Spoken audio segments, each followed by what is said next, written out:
नमस्कार साथियों, माँ हिंदी साहित्यिक चैनल पर आपका स्वागत है। प्यारे विद्यार्थियों, आज हम कक्षा 9 के साथ साथ कक्षा 10 के विद्यार्थियों के लिए भी अध्यायों का अध्ययन शुरू कर रहे हैं, जिसमें गद्य का हमारा पहला अध्याय स्वयं प्रकाश जी के द्वारा रचित नेताजी का चश्मा का अध्ययन करेंगे। तो एक बात सबसे पहले यह ध्यान रखेंगे कि हमें किसी अध्याय का अध्ययन करने से पहले यह जिज्ञासा जरूर होनी चाहिए कि हमें क्या पढ़ना है। तो नेताजी का चश्मा हमारा अध्याय है, लेकिन क्यों पढ़ना है, इसके बारे में हम क्या सीख सकते हैं, हमारी क्या समझ विकसित हो सकती है, यह हम इस अध्याय के माध्यम से सीखेंगे। आओ शुरू करते हैं हमारा आज का अध्याय। स्वयं प्रकाश। स्वयं प्रकाश का जन्म सन 1947 में इंदौर, मध्य प्रदेश में हुआ। मैकेनिकल इंजीनियरिंग की पढ़ाई करके एक औद्योगिक प्रतिष्ठान में नौकरी करने वाले स्वयं प्रकाश का बचपन और नौकरी का बड़ा हिस्सा राजस्थान में बीता। फिलहाल स्वैच्छिक सेवानिवृत्ति के बाद वे भोपाल में रहते हैं और वसुधा पत्रिका के संपादन में जुड़े हुए हैं। तो इनका जन्म 1947 इंदौर में हुआ। इनकी जो पढ़ाई थी वो मैकेनिकल इंजीनियरिंग से संबंधित थी। ये राजस्थान में अधिक समय नौकरी में बिताया इन्होंने और अभी वर्तमान में भोपाल में रहते हैं और वसुधा पत्रिका के संपादन से जुड़े हुए हैं। ऑब्जेक्टिव सवाल इस प्रकार से बन सकता है कि किस पत्रिका के संपादन से जुड़े हैं, तो वसुधा पत्रिका।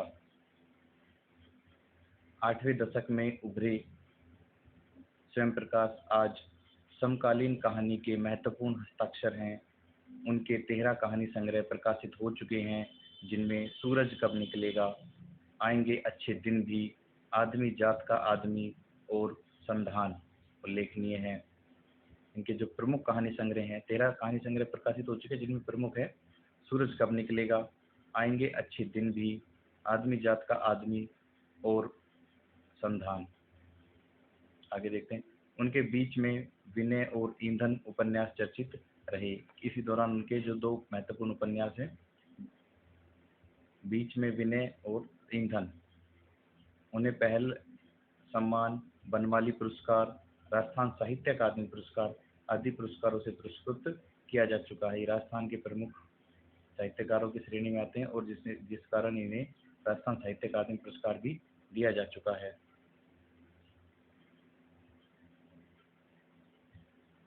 मध्यवर्गीय जीवन के कुशल चितेरे स्वयं प्रकाश की कहानियों में वर्ग शोषण के विरुद्ध चेतना है, तो हमारे सामाजिक जीवन में जाति, संप्रदाय और लिंग के आधार पर हो रहे भेदभाव के खिलाफ प्रतिकार का स्वर भी है। रोचक किस्सा गोई शैली में लिखी गई उनकी कहानियां हिंदी की वाचिक परंपरा को समृद्ध करती हैं। ये प्रमुख कहानीकार रहे हैं और इनके जो मुख्य विषय रहे हैं उनमें मध्य वर्गीय जीवन इनका केंद्र रहा है और उसमें भी ये वर्ग शोषण के विरुद्ध चेतना के ऊपर इन्होंने ज़्यादा लिखा है। हमारे सामाजिक जीवन में जाति, संप्रदाय, लिंग आदि के आधार पर भेदभाव का प्रतिकार इनकी कहानियों का मूल स्वर है। आज जो हमारा अध्याय है नेताजी का चश्मा, उसके बारे में हम थोड़ा सा संक्षिप्त रूप में जान लें। चारों ओर सीमाओं से घिरे भूभाग का नाम ही देश नहीं होता। देश बनता है उसमें रहने वाले सभी नागरिकों, नदियों, पहाड़ों, पेड़ पौधों, वनस्पतियों, पशु पक्षियों और इन सबसे प्रेम करने तथा इनकी समृद्धि के लिए प्रयास करने का नाम देशभक्ति है। नेताजी का चश्मा कहानी कैप्टन चश्मे वाले के माध्यम से देश के करोड़ों नागरिकों के योगदान को रेखांकित करती है, जो इस देश के निर्माण में अपने अपने तरीके से सहयोग करते हैं।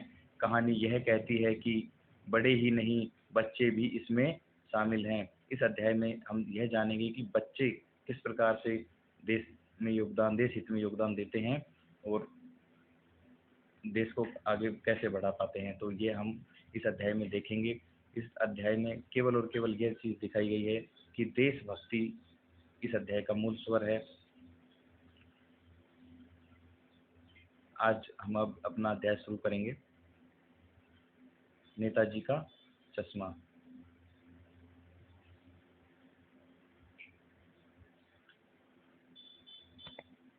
शुरू करते हैं।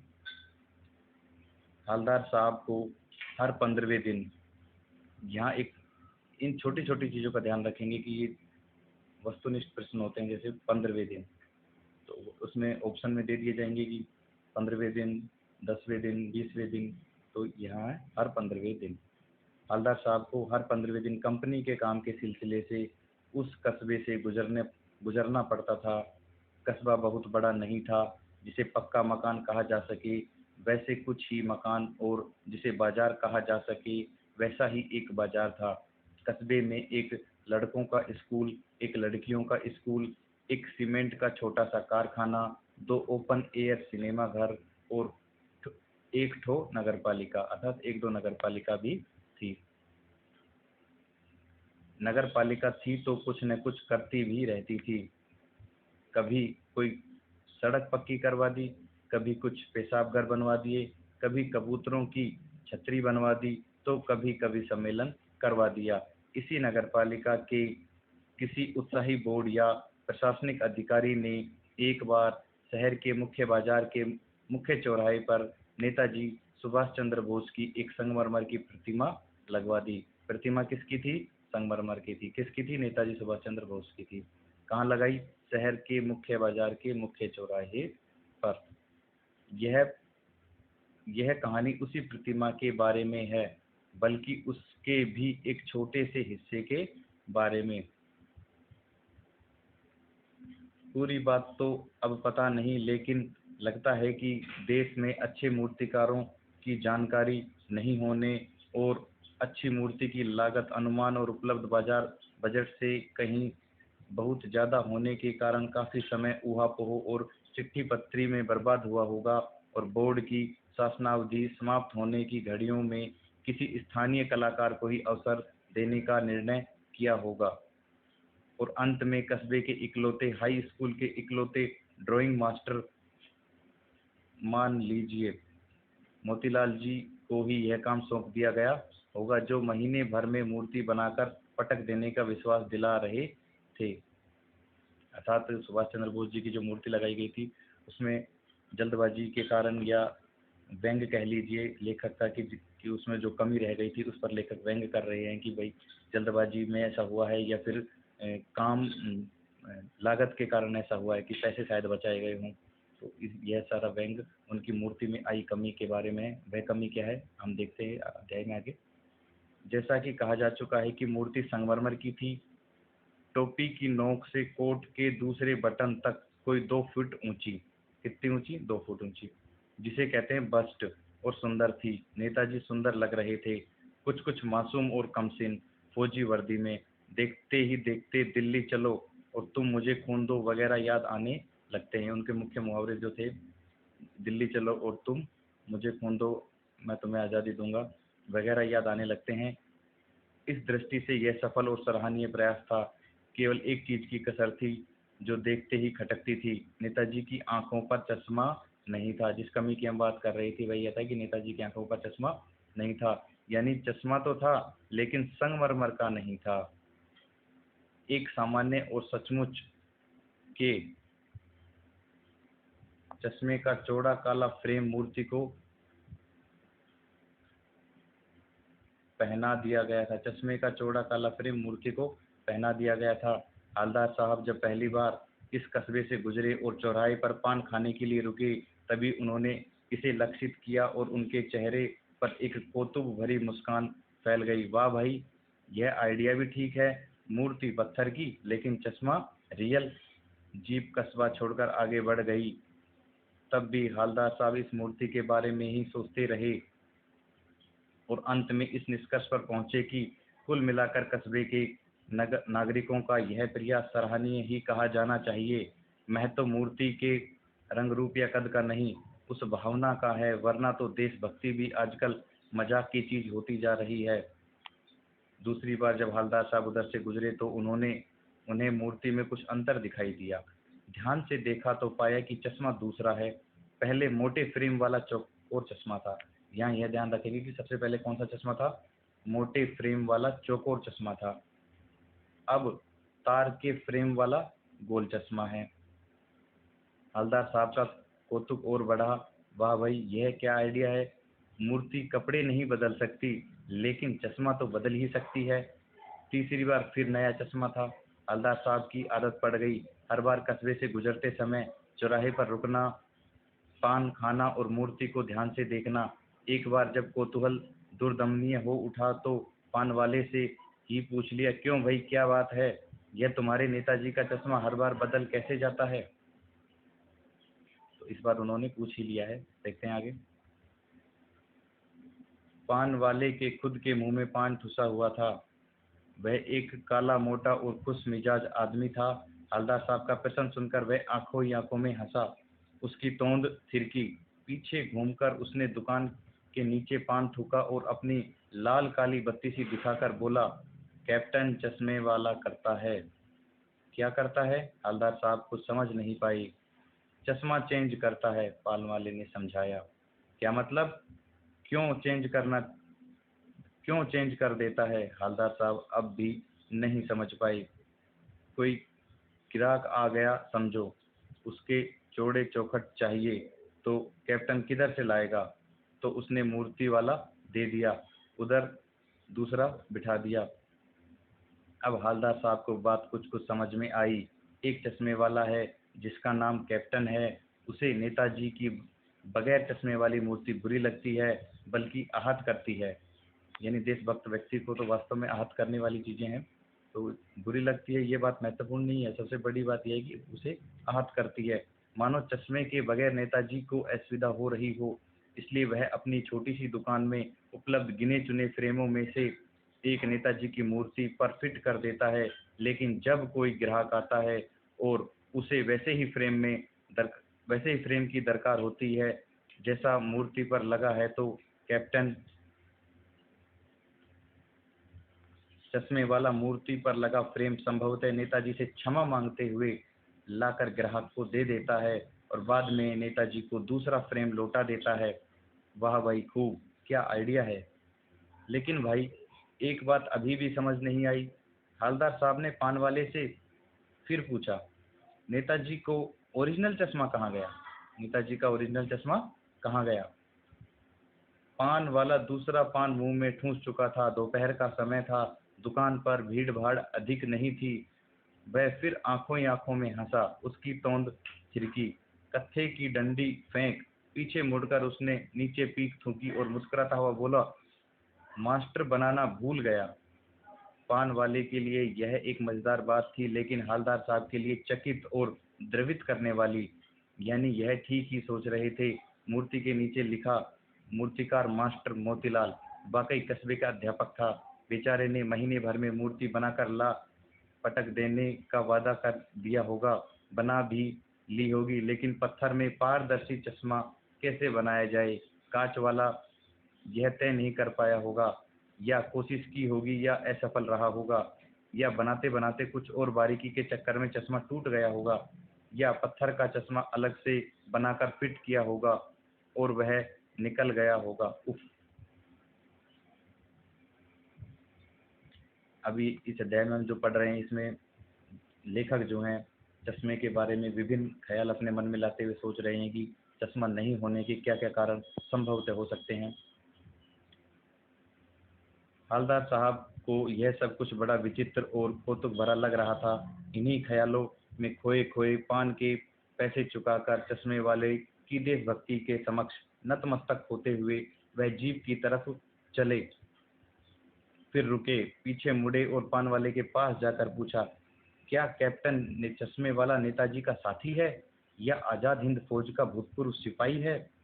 पान वाला नया पान खा रहा था। पान पकड़े अपने हाथ को मुंह से 1.5 इंच दूर रोक कर उसने हवलदार साहब को ध्यान से देखा, फिर अपनी लाल काली बत्ती सी दिखाई और मुस्कुराकर बोला, नहीं साहब, वो लंगड़ा क्या जाएगा फौज में, पागल है पागल। वो देखो, वो आ रहा है, आप उसी से बात कर लो, फोटो वोटो छपवा दो उसका कहीं। हवलदार साहब को पान वाले द्वारा एक देशभक्त का इस तरह मजाक उड़ाया जाना अच्छा नहीं लगा। मुड़कर देखा तो अवाक रह गई। एक बेहद बूढ़ा मरियल सा लंगड़ा आदमी, सिर पर गांधी टोपी और आंखों पर काला चश्मा लगाए, एक हाथ में एक छोटी सी संदूकची और दूसरे हाथ में एक बांस पर टंगे बहुत से चश्मे लिए अभी अभी इस गली से निकला था और अब एक बंद मकान के सहारे अपना बांस टिका रहा था। तो इस बेचारे की दुकान भी नहीं है, फेरी लगाता है। हवलदार साहब चक्कर में पड़ गए। पूछना चाहते थे कि इसे कैप्टन क्यों कहते हैं, क्या यही उसका वास्तविक नाम है, लेकिन पाल वाले ने साफ बता दिया था कि अब वह इस बारे में और बात करने को तैयार नहीं है। ड्राइवर भी बेचैन हो रहा था, काम भी था। हवलदार साहब जीप में बैठकर चले गए। 2 साल तक हवलदार साहब अपने काम के सिलसिले में उस कस्बे से गुजरते रहे और नेताजी की मूर्ति में बदलते हुए चश्मों को देखते रहे। कभी गोल चश्मा होता तो कभी चौकोर, कभी लाल, कभी काला, कभी धूप का चश्मा, कभी बड़े बड़े कांच वाला गोगो चश्मा, पर कोई ना कोई चश्मा जरूर होता। उस धूल भरी यात्रा में हवलदार साहब को कौतुक और प्रफुल्लता के क्षण देने के लिए ये चश्मे जरूर बदलते रहे। फिर एक बार ऐसा हुआ कि मूर्ति के चेहरे पर कोई भी कैसा भी चश्मा नहीं था। उस दिन पान की दुकान भी बंद थी, चौराहे की अधिकांश दुकानें बंद थी। अगली बार भी मूर्ति की आंखों पर चश्मा नहीं था। हवलदार साहब ने पान खाया और धीरे से पान वाले से पूछा, क्यों भाई, क्या बात है, आज तुम्हारे नेताजी की आंखों पर चश्मा नहीं है? पान वाला उदास हो गया। उसने पीछे मुड़कर पान नीचे थूका और सिर झुकाकर अपनी धोती से आंखें पोंछता हुआ बोला, साहब कैप्टन मर गया। और कुछ नहीं पूछ पाए हवलदार साहब। कुछ पल चुपचाप खड़े रहे, फिर पान के पैसे चुकाकर जीप में आ बैठे और रवाना हो गए। बार बार सोचते, क्या होगा उस कौम का जो अपने देश की खातिर घर गृहस्थी, जवानी, जिंदगी सब कुछ होम कर देने वालों पर भी हंसती है और अपने लिए बिकने का मौका ढूंढती है। दुखी हो गए। 15 दिन बाद फिर उसे कस्बे से गुजरे। कस्बे में घुसने से पहले ही ख्याल आया कि अब यहाँ हवलदार साहब बहुत द्रवित हो चुके हैं कि एक जो देशभक्त, सच्चा देशभक्त जो उस चश्मे को बदला करता था नेताजी की, आज वह भी नहीं है। तो वह उस कौम पर हंसते हैं कि जिन्होंने देश में त्याग कर करके देश को आज़ादी दिलाई, लेकिन आज उसी आज़ादी की खातिर यहाँ कोई भी संघर्ष करने वाला या उसकी रक्षा करने वाला नजर नहीं आ रहा। तो उसी जगह कस्बे में घुसने से पहले ख्याल आया कि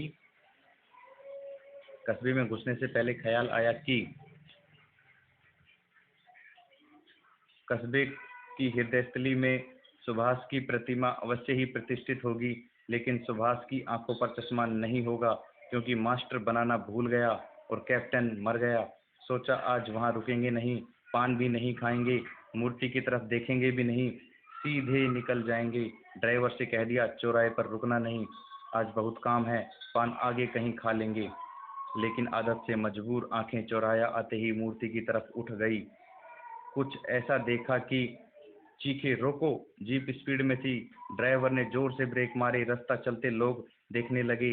जीप रुकते न रुकते हवलदार साहब जीप से कूदकर तेज तेज कदमों से मूर्ति की तरफ लपके और उसके ठीक सामने जाकर अटेंशन में खड़े हो गए। मूर्ति की आंखों पर सरकंडे से बना छोटा सा चश्मा रखा हुआ था, जैसा बच्चे बना लेते हैं। हवलदार साहब भावुक हैं। इतनी सी बात पर उनकी आंखें भर आई। हालांकि यहाँ कहने के लिए इतनी सी बात कही गई है, लेकिन इतनी सी बात नहीं है। शायद किसी बच्चे ने वह सरकंडे का चश्मा बना करके लगा दिया, अर्थात राष्ट्र के प्रति प्रेम, स्वतंत्रता सेनानियों के प्रति प्रेम आज भी कहीं न कहीं छोटे बच्चे के हृदय में ही सही जरूर देश में व्याप्त है। और इसी से यह अध्याय की समाप्ति होती है कि हवलदार साहब भावुक हुए और उन्हें वह सरकंडे वाली बात अंदर तक द्रवित कर गई। तो आज का हमारा यह अध्याय था। इस अध्याय को हम एक बार पुनः दोहरान कर लेंगे।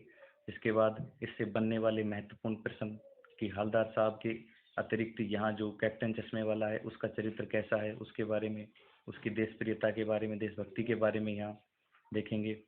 और चश्मा नहीं होने के क्या कारण हो सकते हैं, लेखक ने क्या क्या कारण बताए, उनके बारे में यहाँ देखेंगे। अर्थात इसके कुछ महत्वपूर्ण प्रश्नों को हम जरूर देखेंगे। धन्यवाद दोस्तों।